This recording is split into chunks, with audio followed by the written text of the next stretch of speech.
Истихфардың ең әдемі уақыты қажекелер пайғамбарлар айтқан уақыт екен. Истихфардың ең әдемі уақыты қажекелер.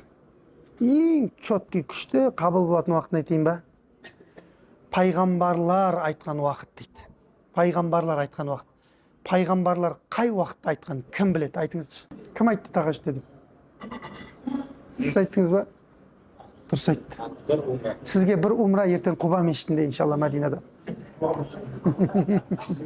Өйткені Мәдинада Құба мешітінде 2 ракағат намаз оқыған адамға бір умра сауабы сондай. Сол жерде береміз, Құда қаласа. Демек, қажекелер, көрдіңіздер ма? Лұқман хакім айтқан екен. Әтештің өзі айқайлап атқанда дейді. Сен қалай истихфарсыз ұйықтап жатасың деп айтқан екен.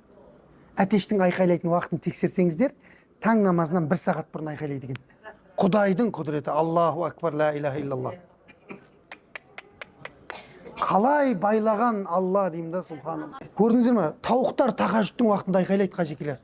Періштелердің ең көп түсетін уақыты ғой. Енді сол кезде Лұқман хакім айтып жатыр, сен қалай жатасың, балам, Алладан кешірім тілемей дейді. Әтештің өзі айқайлап жатыр ғой дейді. Ақылы жоқ, әтеш айқайлап жатыр ғой дейді. Ақылың бар, сен төсекті оранып алып жатсың ғой дейді. Жоқ, көреді ғой, олар түсіп жатқан періштелерді көреді ғой. Тауықтарда. Тауықтар періште көреді. Иттер, есектер, аттар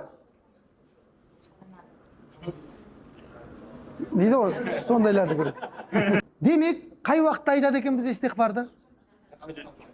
Сәресінің уақыты, тахажжудтың уақыты, яғни таң намазынан 1 сағат, 1,5 сағат бұрын айтады екенбіз. Ал қажекелер, көрдіңіздер ма? Тауапта жүріп айтсаң оны, ойба, кетті ғой. Яғни таң намазының алдында тауапта жүріп айтсаңыз, вообще кетті. Не деген лайфхактар? Мынаны бар ғой, көп адам білмейді, қажекелер.